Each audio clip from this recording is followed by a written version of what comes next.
इन आंकड़ों से बढ़कर थोड़ी बात की जाए, आगे की बात की जाए। आगे की बात यह है कि भारतीय जनता पार्टी ने कहा कि देवेंद्र फडणवीस को महाराष्ट्र में इनके साथ न्याय होगा, महाराष्ट्र में देवेंद्र फडणवीस के साथ अच्छा किया जाएगा।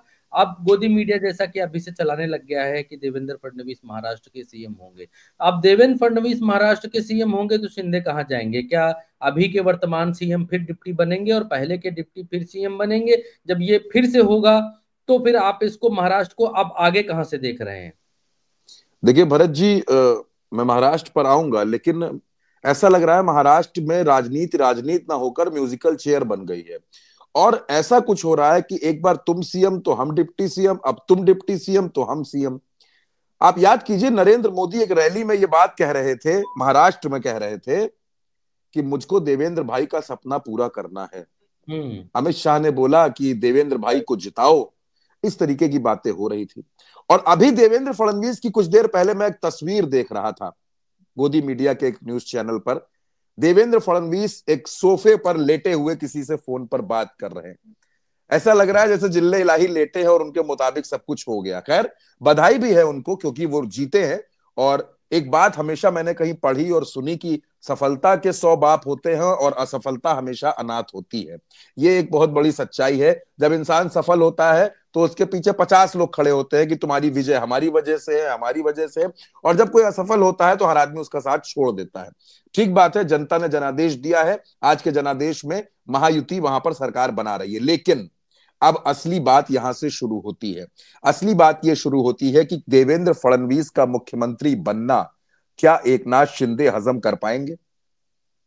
क्या वो अजीत पवार इस बात को हजम कर पाएंगे जिनके नवाब मलिक का सबसे ज्यादा विरोध देवेंद्र फडणवीस ने किया था? क्या अजीत पवार ये बर्दाश्त कर पाएंगे कि देवेंद्र फडणवीस कहते थे कि अजीत पवार को साथ लेने का फायदा हमको नहीं हुआ, वो ट्रांसफर नहीं हुआ, एकनाथ शिंदे देवेंद्र फडणवीस के साथ काम नहीं करेंगे, नहीं करेंगे। वो उप मुख्यमंत्री बनकर देवेंद्र फडणवीस के साथ काम नहीं करेंगे। भले ही वो अपने 10 विधायकों को मंत्री बनवा दें, वो बाहर रह जाएं, लेकिन वो देवेंद्र फडणवीस के नीचे जाकर के काम नहीं करेंगे। दूसरा, अजीत पवार ये कहते हैं कि मैं 5 बार डिप्टी सीएम बना, क्या मैं डिप्टी सीएम ही बनता रहूंगा? मैं देवेंद्र फडणवीस से भी सीनियर हूं, मैं एकनाथ शिंदे से भी सीनियर हूं, और ये दोनों तो मुख्यमंत्री बन गए, मैं मुख्यमंत्री नहीं बन पाया। यानी वो अजीत पवार के दिल में भी दर्द है। एकनाथ शिंदे का प्रदर्शन अगर आप देखेंगे महाराष्ट्र में, बहुत बेहतर प्रदर्शन है, बहुत बेहतर प्रदर्शन है। प्रदर्शन बीजेपी का भी बहुत अच्छा है। अगर 149 पर लड़कर वो आज 125 सीटें जीतने की कंडीशन में है तो इस प्रदर्शन को अच्छा ही कहा जाएगा। अगर एकनाथ शिंदे 81 सीटों पर लड़कर 56 सीटें जीत रहे हैं तो इस प्रदर्शन को बेहतर ही कहा जाएगा। प्रदर्शन थोड़ा खराब अजीत पवार का है, लेकिन ग्रामीण इलाकों में उनका प्रदर्शन भी ठीक है। अब भरत जी, लोगों को लग रहा होगा कि आखिर ये हुआ क्या, किस तरीके से ये नतीजा आया, किस तरीके से परिणाम आया। देखिए, तमाम सर्वे जो एग्जिट पोल के सर्वे आ रहे थे वो भी मिले जुले थे। कोई स्पष्ट तौर पर नहीं कहना चाह रहा था। सुबह से हम देख रहे थे कि खबरिया चैनल नतीजे बताने में झिझक रहे थे। 9 बजे तक उनके अंदर एक झिझक थी कि नतीजा कैसे बताया जाए। चुनाव में जीत हार होती रहती है, लेकिन अब महाराष्ट्र में एक सबसे बड़ी बात है कि अब महाराष्ट्र में बाकी लोगों के लिए क्या। अब इतने प्रचंड बहुमत की सरकार में रामदास अठावले को क्या मिलेगा? कुछ नहीं मिलेगा। बाकी छोटे छोटे दलों को क्या मिलेगा? कुछ नहीं मिलेगा। लेकिन अब सबसे बड़ा सवाल एक है, वो है कांग्रेस के सामने, वो है उद्धव ठाकरे के सामने, और वो है शरद पवार के सामने कि क्या वाकई सही रणनीति के साथ चुनाव लड़ा गया? क्या मुख्यमंत्री पद पर चेहरा घोषित न करना नुकसान कर गया? और सबसे बड़ी बात, एक जो कंफ्यूजन रही, वो कंफ्यूजन भरत जी थी तीनों पार्टियों के कार्यकर्ताओं में। तीनों पार्टियों के कार्यकर्ता यानी कि शरद, उद्धव और कांग्रेस के कार्यकर्ताओं में कंफ्यूजन था। 24 सीटें ऐसी थी जहां पर महाविकास अघाड़ी को बागी नेताओं का मुकाबला करना पड़ा। बागी नेता उसके साथ, उसके सामने समस्या बनकर के खड़े हुए। इस बात को भी भरत जी अब हमको थोड़ा सा समझना पड़ेगा। दूसरी बात, सबसे बड़ी अहम बात है कि देवेंद्र फडणवीस अगर मुख्यमंत्री बनते हैं तो मैं बहुत आपको एक टेक्निकल बात बताता हूं। 7 सांसद हैं एकनाथ शिंदे के, 7। अगर वो 7 सांसद दिल्ली की सरकार से अलग हो जाते हैं, आप सोचिए राजनीति में कुछ भी संभव है। अगर एकनाथ शिंदे वापस आना चाहे मातोश्री की तरफ, 56 विधायक है, नंबर कम नहीं है, 56 विधायक लेकर वो वापस आना चाहें, उस स्थिति में क्या होगा? एकनाथ शिंदे के हटने से महाराष्ट्र की सरकार पर क्या फर्क पड़ेगा नहीं पड़ेगा कोई मतलब नहीं है, लेकिन अगर 7 सांसद दिल्ली में कम हो गए, अगर नीतीश कुमार उस वक्फ बोर्ड की रैली में चले गए जो जमीयत ने रैली रखी है बिल के खिलाफ, तब क्या होगा? नीतीश कुमार के सांसद अगर कम हो गए, अगर चंद्रबाबू नायडू के सांसद कम हो गए, एकनाथ शिंदे की नाराजगी अब बढ़ेगी, जाहिर सी बात है, क्योंकि एकनाथ शिंदे चाहेंगे कि उनको मुख्यमंत्री बनाया जाए। देखिए, पिछली बार उनको मुख्यमंत्री बनाना भारतीय जनता पार्टी की मजबूरी थी, क्योंकि वो अपनी पार्टी तोड़ करके आए थे और उनकी वजह से सरकार बन रही थी। लेकिन इस बार बीजेपी लगातार, और सिर्फ बीजेपी नहीं, भारतीय जनता पार्टी के प्रदेश अध्यक्ष चंद्रशेखर बावनकुले, भारतीय जनता पार्टी के पूर्व प्रदेश अध्यक्ष चंद्रकांत पाटिल, तमाम नेता दावे कर रहे थे कि भारतीय जनता पार्टी का मुख्यमंत्री इस बार बैठेगा। और याद करिए, हमने इस खबर पर तमाम खबरें हम लोगों ने की हैं। राज ठाकरे ने कहा था कि मुख्यमंत्री भारतीय जनता पार्टी का होगा, मुख्यमंत्री देवेंद्र फडणवीस होंगे, ये राज ठाकरे ने कहा था एक न्यूज चैनल के इंटरव्यू के दौरान। तो ये सारी चीजें बहुत पहले से फिक्स थी। और फिर देवेंद्र फडणवीस की राह में जो सबसे बड़ा कांटा थे विनोद तावड़े को तो कैश कांड में फंसा करके किनारे कर दिया, उसके पहले एकनाथ खड़से, उनको भी किनारे कर दिया। देवेंद्र फडणवीस की राह में जो जो दिक्कतें थी वो सब दूर हो गई। अब देवेंद्र फडणवीस के सामने खुला मैदान है, वो मुख्यमंत्री बन सकते हैं। और ये आप भी जानते हैं कि देवेंद्र फडणवीस प्रधानमंत्री और गृह मंत्री दोनों के बड़े करीबी हैं, दोनों से उनके रिश्ते बहुत अच्छे हैं। और नरेंद्र मोदी को अब महाराष्ट्र आर्थिक राजधानी है, और खुश तो आज गुजरात के लोग भी होंगे। आर्थिक राजधानी पर कब्जा हुआ है और इतने बड़े बहुमत के साथ कब्जा हुआ है, मुख्यमंत्री अपना बिठाएंगे, क्योंकि महाराष्ट्र में अपनी चलानी है। झारखंड हार का मैं मानता हूं, झारखंड हारने का उतना गम बीजेपी को नहीं है, बीजेपी को कोई परेशानी नहीं है झारखंड हारने से। बीजेपी झारखंड इससे भी कम सीटों पर आ जाती, उसको कोई दिक्कत नहीं थी। लेकिन अगर महाराष्ट्र में वो कहीं हार जाती, सरकार में ना आ पाती, तो नींदें उड़ जाती, क्योंकि बहुत कुछ महाराष्ट्र पर निर्भर है। दिल्ली दरबार की बड़ी बड़ी मीनारें महाराष्ट्र। ऐसा क्यों चंद्रकांत जी? हाँ, मैं बिल्कुल उस पर आ रहा हूं। महाराष्ट्र देश की आर्थिक राजधानी है।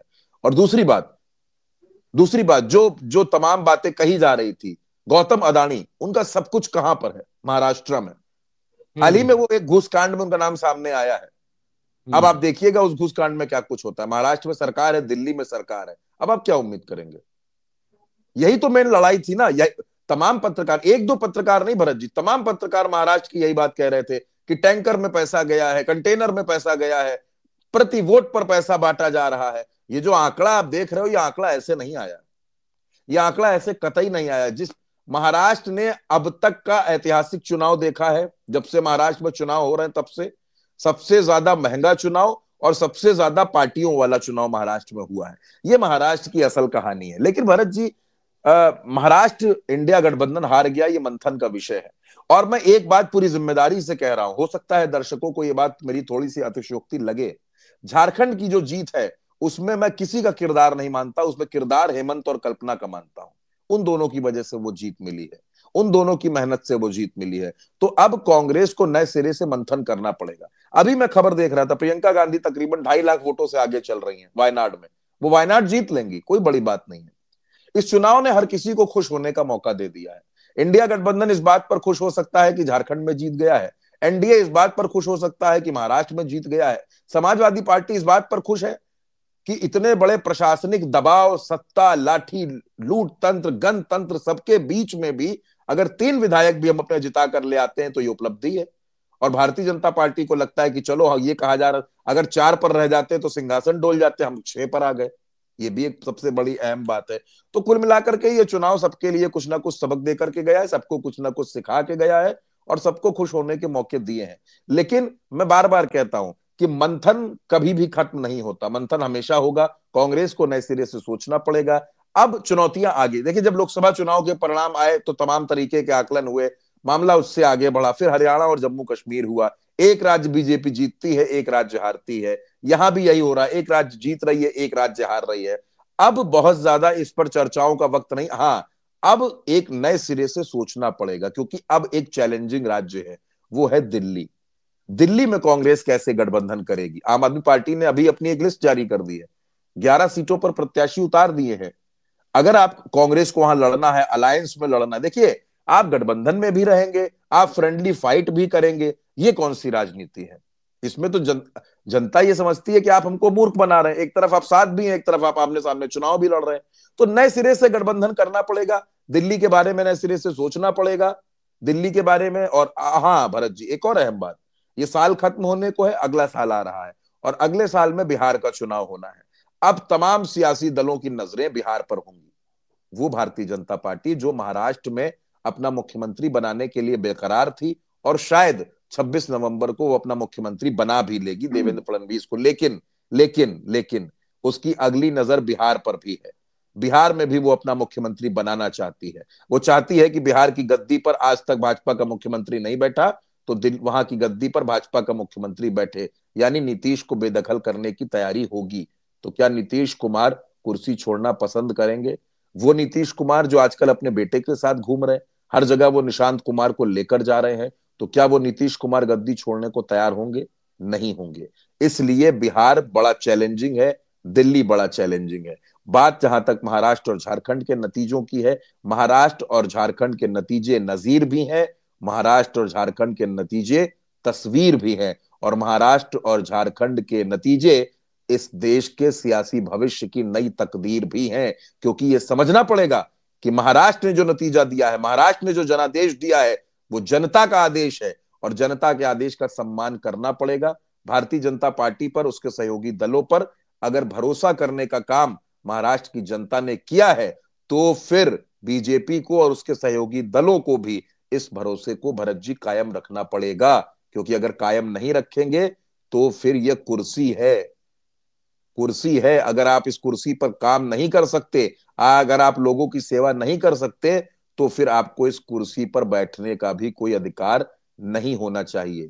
और आज आज देखिए, आज लोकतंत्र के जश्न का दिन है, आज लोकतंत्र में जनादेश आया है, हर किसी को बड़े खुले दिल से इसका स्वागत करना चाहिए। लेकिन जब उत्तर प्रदेश की बात आती है तो मुझे बार बार, हर बार वो तस्वीरें याद आती हैं मतदान के दिन 20 तारीख को, जो तस्वीरें पूरे उत्तर प्रदेश से निकली और पूरे देश ने देखी, चाहे सीसामऊ से हो, चाहे कटहरी से हो, चाहे मीरापुर से हो, वो तस्वीरें लोकतंत्र को शर्मसार करने वाली थी। लेकिन अब जनादेश का दिन है, जनादेश आ रहा है, और मुझे ऐसा लगता है कि हर सियासी दल को, हर नेता को, हर पत्रकार को इस जनादेश का स्वागत करना चाहिए, इसका सम्मान करना चाहिए। चाहे महाराष्ट्र की बात हो, चाहे झारखंड की बात हो। नई सरकारें मिल रही हैं दोनों राज्यों में, हेमंत सोरेन की वापसी झारखंड में नजर आ रही है, उनके साथ भी नई उम्मीदें जुड़ेंगी। उन्होंने 2500 रुपए देने का वादा किया है महिलाओं को मुख्यमंत्री मैया सम्मान योजना के तहत, इसकी भी अग्नि परीक्षा है। भारतीय जनता पार्टी ने महाराष्ट्र में बहिनी लड़की योजना चलाई है, जिसके तहत बेटियों को पैसा दिया जा रहा है। अब वो योजना आगे कैसे चलेगी, इस पर भी लोगों की नजर रहेगी। अब ये आकलन का समय है कि कुर्सी पर बैठे हुए लोग क्या करते हैं, कुर्सी पर बैठे हुए लोगों की क्या जिम्मेदारी है। तो एक किसी ने शेर कहा था, नवेश सर को याद होगा, मुझे अचानक याद आ गया कि शोहरत की बुलंदी भी पल भर का तमाशा है, जिस शाख पे बैठे हो वो टूट भी सकती है। तो अगर घमंड के साथ इस देश में सरकारें चलाई जाएंगी तो फिर उनका जवाब जनता देना जानती है। लेकिन मैं बार बार कह रहा हूं कि जनता ने जो जनादेश दिया है उसका सम्मान है, उसका स्वागत है। झारखंड और महाराष्ट्र दोनों जगह पर, दोनों जगह की सरकारों से हर किसी को बड़ी उम्मीद है